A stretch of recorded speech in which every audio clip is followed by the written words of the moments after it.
नमस्कार, हमारे YouTube channel में आप सभी का स्वागत है। मैं लेके आई हूँ एक छोटा सा नाच गीत। अगर अच्छा लगे तो लाइक सब्सक्राइब ज़रूर करें और कमेंट बॉक्स में बताएं कि कैसा लगा हमारा नाच गीत चुटकुला। बहुत ही प्यारा है।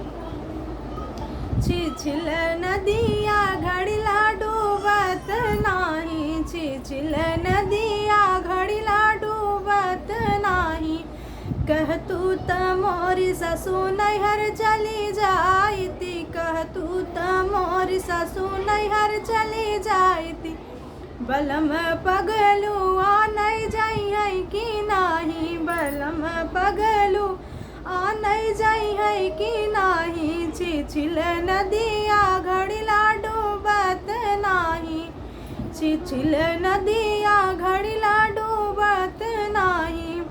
कह तू त मोरी ससु मेला देखी आईती, कह तू त मोरी ससु मेला देखी आईती। बलम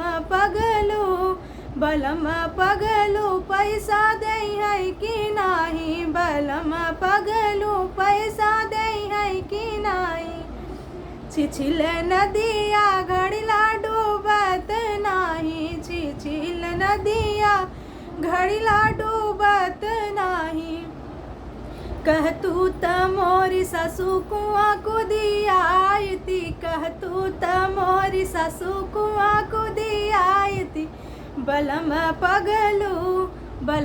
पगलू झाँक जाई है कि नाही, बलम पगलू झाँक जाई है कि नाही।